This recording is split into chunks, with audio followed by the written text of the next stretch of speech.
तो चलिए आज के इस विश्लेषण की शुरुआत करते हैं। हमारे सामने एक बेहद विशाल और घना विषय है, भारतीय संविधान। सोचिए कि ये कोई बोरिंग कानूनी किताब नहीं, बल्कि एक शानदार इमारत का आर्किटेक्चरल ब्लूप्रिंट है। और आज हम मिलकर इस इमारत का टूर करने वाले हैं। एक ऐसी नींव जिस पर भारत का पूरा लोकतंत्र टिका हुआ है। अब क्योंकि ये कानूनी भाषा थोड़ी कॉम्प्लिकेटेड हो सकती है, इसलिए इस सफर को 6 आसान हिस्सों में बांट लेते हैं। पहला, एक विशाल जीवंत दस्तावेज। दूसरा, इसकी ग्लोबल निर्माण सामग्री। तीसरा, संघीय और एकात्मक संतुलन। चौथा, इसका लचीलापन।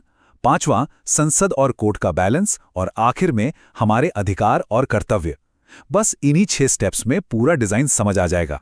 तो शुरू करते हैं हमारे पहले हिस्से से, जिसे हम कहते हैं एन एलिफेंटाइन लिविंग डॉक्यूमेंट, यानी इस महा इमारत का सामने का हिस्सा, इसका फसाड। इस मेगा स्ट्रक्चर को बाहर से देखते ही जो सबसे पहली चीज ध्यान खींचती है वो ये कि ये पूरी दुनिया का सबसे लंबा लिखित संविधान है। जरा इसके आकार को इमेजिन कीजिए। जब ये बना था तब इसमें 22 पार्ट्स के अंदर 395 आर्टिकल्स थे। लेकिन ये रुका नहीं, समय के साथ बढ़ता गया और आज देखिए 25 पार्ट्स के तहत लगभग 470 आर्टिकल्स हैं। और 2021 तक इसमें 105 संशोधन यानी अमेंडमेंट्स भी हो चुके हैं। है ना कमाल का लीप? अब सवाल उठता है कि आखिर ये दस्तावेज इतना एलिफेंटाइन या हाथी जैसा विशाल क्यों है? इसका असली कारण हमारे भौगोलिक स्थिति और विविधता में छिपा है। जरा सोचिए, हिमालय से लेकर कन्याकुमारी तक फैले एक इतने बड़े बहुधर्मिक और विविध समाज को एक साथ गवर्न करना हो तो जाहिर है हर छोटी बड़ी डिटेल को बारीकी से लिखना तो पड़ेगा ही ना। आगे बढ़ते हैं हमारे दूसरे चरण की तरफ, सोर्सिंग फ्रॉम द वर्ल्ड। इस फसाद के पीछे की निर्माण सामग्री क्या है? संविधान निर्माताओं ने इस इमारत को बनाने के लिए दुनिया भर के बेहतरीन स्ट्रक्चरल कंपोनेंट्स को ढूंढने में पूरे ग्लोब का छप्पा छान मारा। Doctor B.R. अम्बेडकर का एक बहुत ही मशहूर कथन है कि दुनिया के बेहतरीन संविधानों से अच्छी चीजें लेने में कोई शर्म नहीं होनी चाहिए। उन्होंने यूके से पार्लियामेंट्री सिस्टम उठाया ताकि सरकार सही से चल सके। यूएस से फंडामेंटल राइट्स लिए जो नागरिकों की सुरक्षा करते हैं, और आयरलैंड से डायरेक्टिव प्रिंसिपल्स। पर सबसे बढ़िया बात क्या थी? इन्हें बस कॉपी पेस्ट नहीं किया गया, बल्कि भारत की मिट्टी और जरूरत के हिसाब से इनमें बेहद शानदार इनोवेशंस किए गए।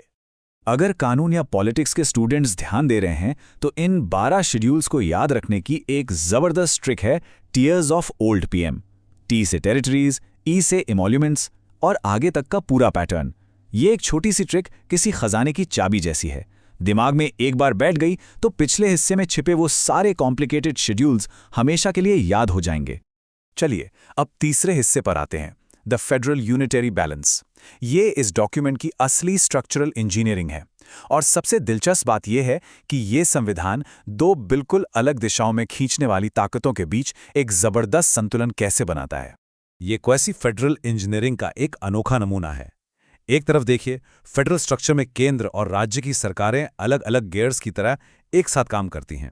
लेकिन जरूरत पड़ने पर इस पूरी मशीन का झुकाव एक मजबूत और शक्तिशाली यूनिटरी मॉडल की तरफ हो जाता है, जहां दिल्ली में बैठी सेंट्रल अथॉरिटी और एक इंटीग्रेटेड कोर्ट सिस्टम सबसे ऊपर होता है। एक बहुत ही छोटी पर जरूरी डिटेल यहां यह है कि पूरे संविधान में फेडरेशन शब्द का इस्तेमाल कहीं नहीं हुआ है। इसे जानबूझकर यूनियन ऑफ इंडिया कहा गया है। अमेरिका की तरह भारत के राज्य अपनी मर्जी से देश से अलग नहीं हो सकते। ये स्ट्रक्चर सुनिश्चित करता है कि भारतीय गणराज्य की नींव बिल्कुल इंडिस्ट्रक्टेबल रहे, यानी इसे किसी भी हाल में तोड़ा ना जा सके। सफर के चौथे चरण पर बढ़ते हैं, बेंडिंग विदाउट ब्रेकिंग। किसी भी बड़ी इमारत को वक्त के भूकंप और झटके झेलने के लिए इतना लचीला होना पड़ता है कि वो हिले पर टूटे नहीं। और यही कॉन्सेप्ट हमें संविधान की अमेंडमेंट यानी संशोधन प्रक्रिया तक ले जाता है। जवाहरलाल नेहरू जी का एक बेहद शानदार कोट है जो इस फिलॉसफी को बिल्कुल क्लियर कर देता है। उन्होंने कहा था कि हम इस संविधान को जितना हो सके मजबूत और स्थायी बनाना चाहते हैं, पर कोई भी संविधान परमानेंट नहीं होता। अगर आप किसी चीज को पूरी तरह से कठोर बना देंगे तो आप राष्ट्र का विकास ही रोक देंगे।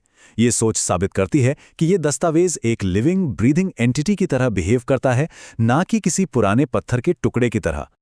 अब किसी बदलाव की कितनी जरूरत है, उस आधार पर आर्टिकल 368 हमें 3 अलग अलग रास्ते दिखाता है। अगर नॉर्मल लेजिस्लेटिव काम है तो सिंपल मेजॉरिटी चलेगी, बिल्कुल फ्लेक्सिबल। अगर कुछ बड़ा बदलाव है तो स्पेशल मेजॉरिटी चाहिए, जहां 2/3 मेंबर्स की जरूरत होती है।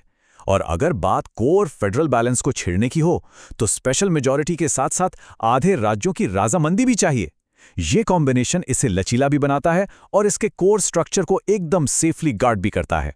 अब आते हैं 5वें हिस्से पर, पार्लियामेंट एंड द कोर्ट्स।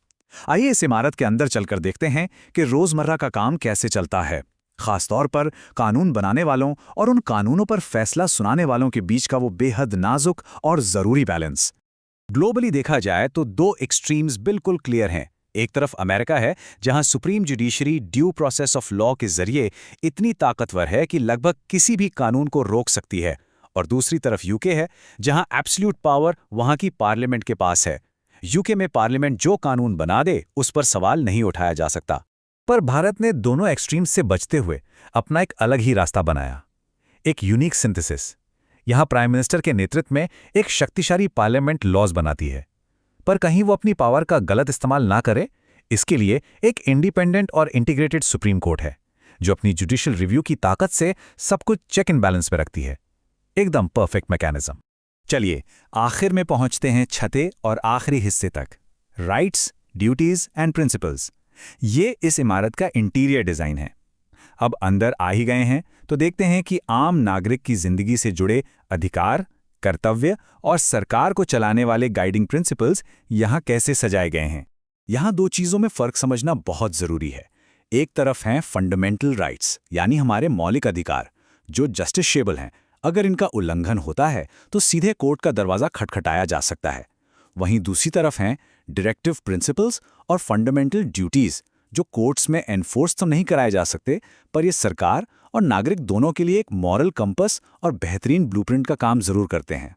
ये पूरा हिस्सा नागरिकों के लिए एक ट्रायड का काम करता है, 3 अलग अलग पिलर्स की तरह। पहला, फंडामेंटल राइट्स आपको स्टेट के खिलाफ आज़ादी की गारंटी देते हैं। दूसरा, डायरेक्टिव प्रिंसिपल्स राज्य को गाइड करते हैं कि एक कल्याणकारी और सोशलिस्ट देश कैसे बनाया जाए। और तीसरा, फंडामेंटल ड्यूटीज लगातार याद दिलाते हैं कि देश और पर्यावरण के प्रति हमारी खुद की क्या जिम्मेदारियां हैं।